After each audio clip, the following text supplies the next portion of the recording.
He told me never to work with Ruto. He said Ruto was desperate and told me never to work with Ruto, although he eventually worked with him. So personally, he never told me to copy what he does or what he will do. He just told me never to work with Ruto, and that's what I'll go with. Point of order, understanding orders, Senator Okiya Omtatah. Senator, when you are talking, nobody interfered. Please allow. No, but it is. Allow your colleague to work out his thoughts. Allow him, please. I'm warning him that it is dangerous to cast aspersions against the house which he serves. I see it's a lapdog. It's a lapdog house. Can we just I'm just being honest. Martin. Okay. Martin, it is good to be honest with Kenyans. It would be better. No, Honorable Gerald, allow him to continue. What I'm saying, let us also be honest.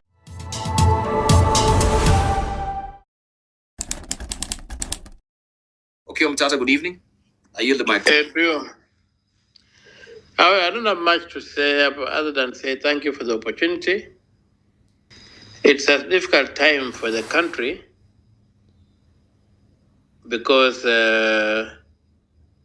we have lost one of our key leaders who has been quite consequential in the recent years, one whom you could not ignore. You either agreed with him or disagreed with him, but you could not ignore Raila.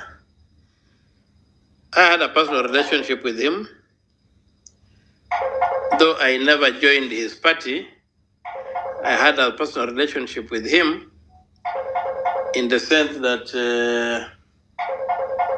I occasionally could visit him. I could visit him at his place. We used to talk. Although I never joined his ODM, but we used to have a meeting of minds quite often. And right now we are eulogizing him.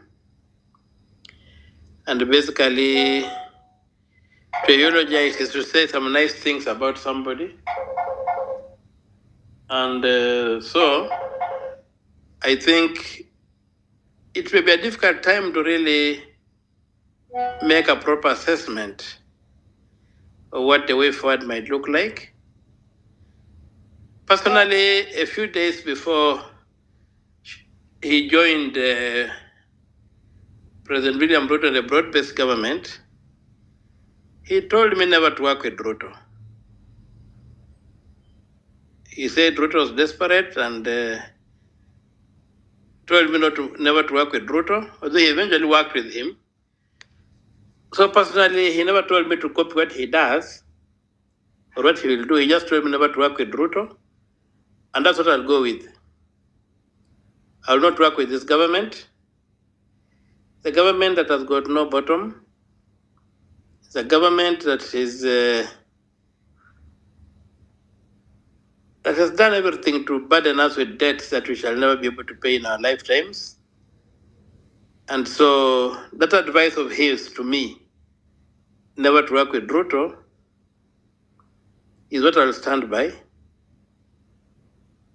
And I'll seek to see that Ruto is checked. Professor Naitule wrote a very good article today on the Land Amendment Act.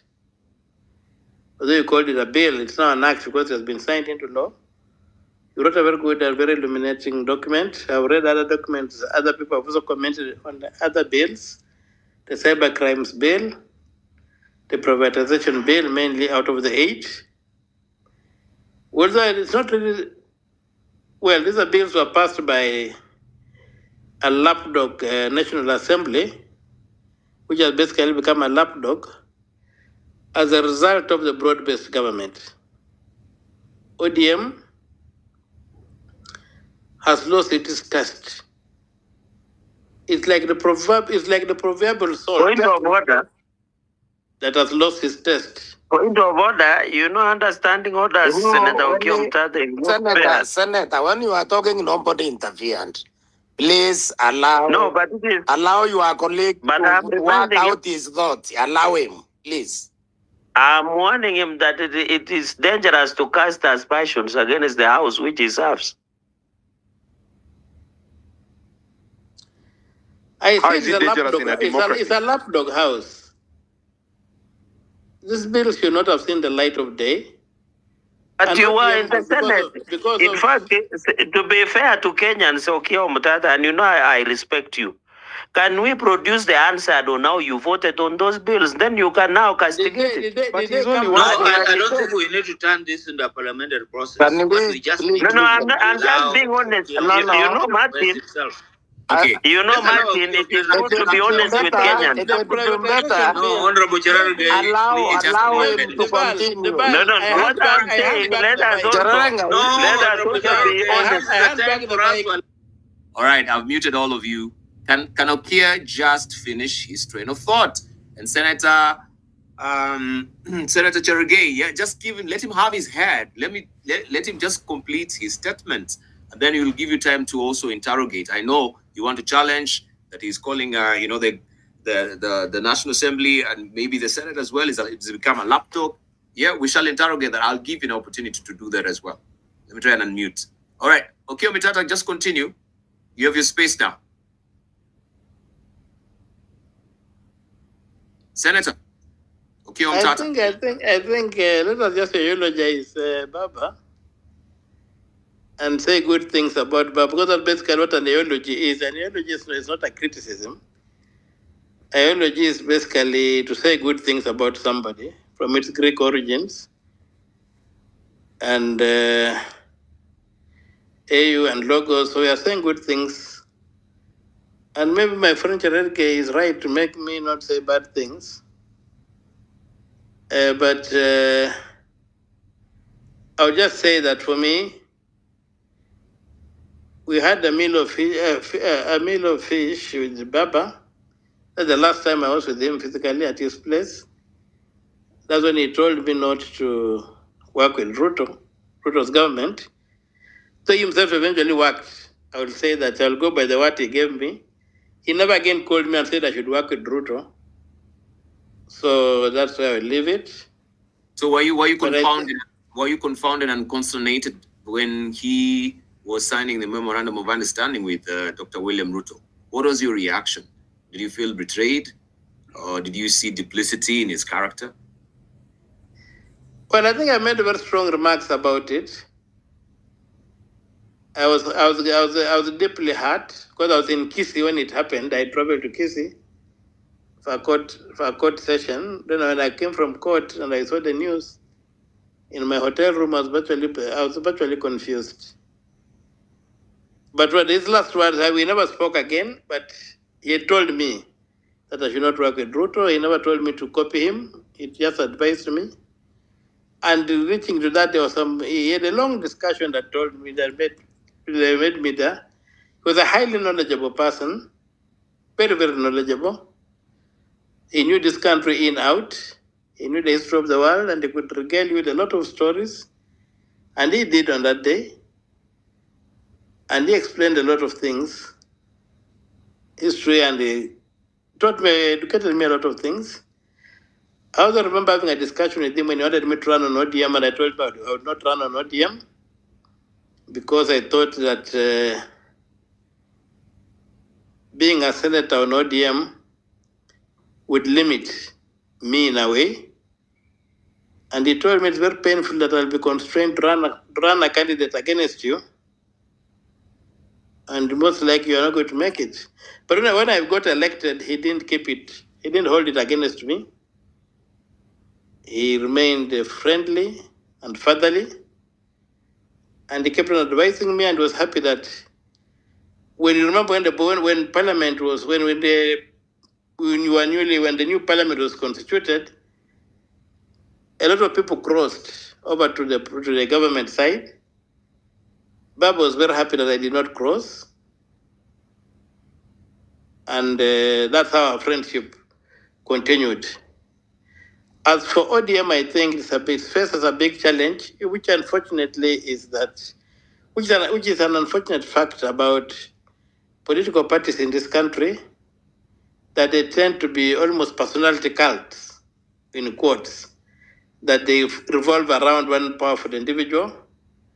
And if that individual, for any reason, should leave that party, as Baba has left ODM due to the fact that he has died, the parties tend to disintegrate. And listening to the speeches that happened today at Bondo, as I sat there, I saw seeds of discord or seeds of disintegration being sowed by many of the speakers who spoke. It would be a very good thing if ODM held together, so that the party we can begin getting parties being institutions. It's a tall order, but they can rise up to it. They're Kenyans, they're citizens, and if they were to arrest their personal ambitions and look at the bigger picture, a party that has been around for 20 years, a party that needs to be protected, even in the absence of its most powerful member. And so I really hope and pray that ODM will survive, although my better sense tells me that ODM will not survive. But I hope and pray that it survives as a party and a national party at that. It doesn't become a small regional or tribal party, which is what I was seeing emerging at Bondo. That was an attempt to portray, there was not an attempt, but it involuntarily came out occasionally like it's a party that was belonging to a certain community. I hope that is overcome so that as the governor, I think it was Marsabito, who spoke and said that this party is a party of all of us. And it was a lovely thing to see a party that cuts across the nation, because with those kind of institutions, we are able to move this country forward. But I think we face a major challenge in terms of the governance of this country, and especially in terms of the abuse and misuse of its resources, including through the acquisition of a total unreasonable debt that is going to burden the future generations. And even as we are being burdened right now by this debt, we can see it and feel it. And the state of the nation, of anybody who lives in this country, knows it's bad.